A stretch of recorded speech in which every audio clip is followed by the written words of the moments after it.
मरते हुए दुर्योधन ने अश्वत्थामा से क्या कहा? महाभारत का युद्ध समाप्त हो गया था। इस युद्ध में पांडवों की विजय तो कौरवों की पराजय हो गई थी। भीम ने भगवान श्री कृष्ण की मदद और छल का सहारा लेकर दुर्योधन की जंघा को तोड़ दिया था, जिस कारण दुर्योधन अपने रक्त में डूबा कुरुक्षेत्र की उस रणभूमि में पड़ा, जिंदगी और मृत्यु के बीच जूझ रहा था। भीम ने भले ही दुर्योधन की जंघा को तोड़ दिया था, लेकिन वह दुर्योधन की हिम्मत को नहीं तोड़ पाया था। कुरुक्षेत्र की रणभूमि में लहूलुहान पड़ा दुर्योधन अब भी युद्ध के बारे में सोच रहा था कि तभी द्रोणाचार्य पुत्र अश्वत्थामा, कुलगुरु कृपाचार्य और कृतवर्मा दुर्योधन से मिलने आते हैं।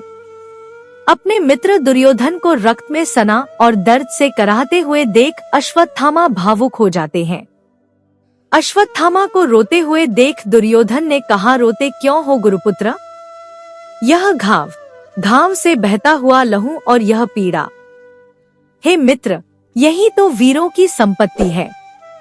इन्हें देखकर विलाप मत करो, बल्कि मुझे बधाई दो कि तुम्हारा मित्र दुर्योधन भी कपट और अनैतिकता के उसी शस्त्र से मारा गया जिससे गुरुदेव मारे गए थे। मेरे लिए पीड़ा के यह पल गर्व के पल है। मित्र, इसलिए रो मत। मुझे बधाई दो मित्र। यह सुनकर अश्वत्थामा ने कहा, है मित्र, युद्ध में चाहे विजय हो चाहे पराजय, मैं विजय में भी तुम्हारे साथ था और अब पराजय में भी तुम्हारे साथ हूँ। और तुम यह ना समझो कि तुम्हारे पास अभी सेना नहीं है। तुम्हारी सेना में अभी 3 महान योद्धा है, कुलगुरु कृपाचार्य, महान योद्धा कृतवर्मा और स्वयं मैं दुर्योधन। दर्द में कराहते हुए बोला, मित्र, भले ही मेरे पास कोई राज्य नहीं है और ना ही कोई सेना शेष है, फिर भी है मित्र, यह युद्ध अभी समाप्त नहीं हुआ है। जब तक मैं जीवित हूँ यह युद्ध समाप्त हो ही नहीं सकता। मैं दुर्योधन इस रात्रि को साक्षी मानकर गुरु पुत्र अश्वत्थामा को अपना प्रधान सेनापति नियुक्त करता हूँ। यह सुनकर अश्वत्थामा उत्तेजित स्वर में बोला, इस सेनापति के लिए आपका क्या आदेश है राजन? इस पर दुर्योधन ने क्रोधित स्वर में कहा, मुझे पांडवों के कटे हुए शीश चाहिए। अश्वत्थामा, मेरे मरने से पहले मुझे पांडवों के कटे हुए शीश दिखला दे। अश्वत्थामा, मैं तब तक किसी न किसी तरह अपने जीवन की डोरी को पकड़े रखूंगा, परंतु है मित्र, शीघ्र करना, क्योंकि अब मेरी भुजाओं में इतना बल नहीं रह गया है जितना हुआ करता था। अतः मैं जीवन की डोरी को देर तक पकड़कर नहीं रख पाऊंगा। अश्वत्थामा बोला, चिंता मत करो मित्र, मैं इसी समय पांडवों पर आक्रमण करूंगा। यह सुन कृपाचार्य बोले, इस समय आक्रमण करोगे? अश्वत्थामा, यह तुम क्या कह रहे हो? क्या तुम युद्ध की मर्यादा का उल्लंघन करोगे? इस पर अश्वत्थामा क्रोधित स्वर में बोला, जब वे पांडव युद्ध की मर्यादा का उल्लंघन कर सकते हैं तो मैं क्यों नहीं कर सकता है? आचार्य, क्या आप भूल गए हैं कि उन्होंने किस प्रकार छल द्वारा मेरे पिता श्री को निहत्था करके मारा था? और क्या आप उनकी छल से भरी रणनीति के इस प्रतीक को नहीं देख रहे हैं, जो आज अपने रक्त में नहाया, इस रणभूमि में पड़ा, अपने जीवन की आखिरी सांसें गिन रहा है? हे आचार्य, इस युद्ध में हम सभी मर्यादाओं को बहुत पीछे छोड़ आए हैं। पांडव मेरे ऋणी हैं और उन्हें अपने प्राण देकर मेरा यह ऋण चुकाना पड़ेगा। हे मित्र दुर्योधन, मैं वचन देता हूँ कि सूर्योदय होने से पहले मैं तुम्हें 5 पांडवों के सर लाकर दूंगा। अब मुझे आज्ञा दो मित्र। अश्वत्थामा दुर्योधन से आज्ञा लेकर पांडवों के शिविर की ओर चल पड़ता है। पांडवों के शिविर के चारों तरफ अंधेरा था, जिसका लाभ उठाकर अश्वत्थामा पांडवों के शिविर में प्रवेश कर जाता है और एक एक करके सोए हुए 5 पांडवों के सर को उनके धड़ से अलग कर देता है। लेकिन जब अश्वत्थामा पांडवों के मृत शरीर को देखता है तो पाता है कि वह मृत शरीर पांडवों के नहीं बल्कि उनके 5 पुत्रों के थे, जिनका वध निर्दयता से अश्वत्थामा ने कर दिया था।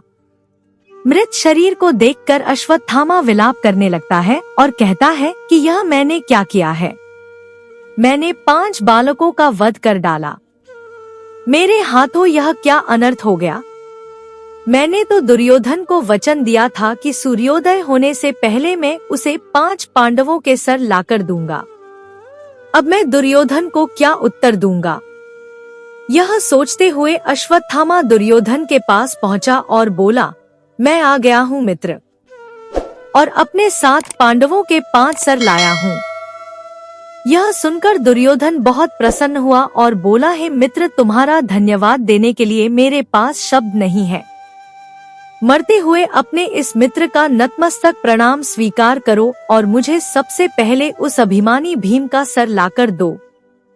अश्वत्थामा ने कहा, लो मित्र, उस अभिमानी भीम का सर। दुर्योधन भीम के सर को हाथ में लेकर इतने जोर से दबाता है कि वह सर चूर चूर होकर पृथ्वी पर गिर जाता है। यह देख दुर्योधन अश्वत्थामा से कहता है, हे मित्र, मेरे साथ इस जीवन में सभी ने विश्वासघात किया है, परंतु मित्र मुझे तुमसे यह आशा नहीं थी। अश्वत्थामा आश्चर्य से दुर्योधन से बोला, यह आप क्या कह रहे हो मित्र? दुर्योधन क्रोध में बोला, हाँ अश्वत्थामा, तुमने मुझसे विश्वासघात किया है। जो सर इन घायल हाथों में अधमरी शक्ति से इतनी सरलता से चूर चूर हो जाए, वो महाबली भीमसेन का सर नहीं हो सकता। तुमने मुझे धोखा दिया है मित्र, बताओ यह किसका सर था? तुम किसका सर लेकर आए हो? अश्वत्थामा ने धीमे स्वर में कहा, मैं जब शिविर में पहुंचा तब तक पांडव वहां से जा चुके थे। मैं उनका पीछा भी करता तो उन्हें मार नहीं सकता था, क्योंकि वासुदेव उनके साथ थे। यह सुनकर दुर्योधन ने अश्वत्थामा से पूछा, तो फिर यह 5 सर किसके हैं गुरुपुत्र? अश्वत्थामा ने उत्तर दिया, यह 5 सर उन अधर्मी पांडवों के पुत्रों के हैं। मैंने उनके 5 पुत्रों का वध कर डाला है। यह सुनकर दुर्योधन गंभीर स्वर में बोला, यह तुमने क्या किया गुरुपुत्र? तुमने तो वह पाप किया है जो मेरी जंघा तोड़कर भीम ने भी नहीं किया था। तुमने पांडवों के निर्दोष शिशुओं को मार दिया। तुमने पांडवों के पुत्रों को नहीं, कुरुवंश को समाप्त कर दिया है।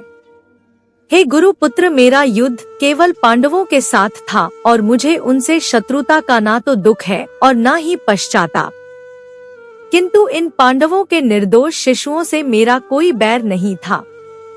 हे मित्र, आने वाला इतिहास केवल इतना जानेगा कि दुर्योधन की हत्या भीम ने जंघा तोड़कर की थी, किंतु यह सत्य तुम्हारे और मेरे बीच रहेगा कि दुर्योधन की हत्या भीम ने नहीं, तुमने की थी। मेरी हत्या तुमने की है, अश्वत्थामा तुमने की है। यह कहकर दुर्योधन मृत्यु को प्राप्त हो जाता है और अश्वत्थामा दुर्योधन के शव के पास बैठा रोने लगता है।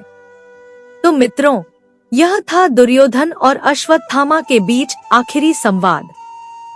आशा करती हूँ यह कहानी आप लोगों को अच्छी लगी होगी। अच्छी लगे तो लाइक करें, अपने दोस्तों के साथ शेयर करें, मेरे चैनल को सब्सक्राइब करें और कमेंट में जय श्री कृष्ण अवश्य लिखें। कहानी सुनने के लिए बहुत बहुत धन्यवाद। मिलती हूँ एक और अच्छी कहानी के साथ, तब तक के लिए जय श्री कृष्ण।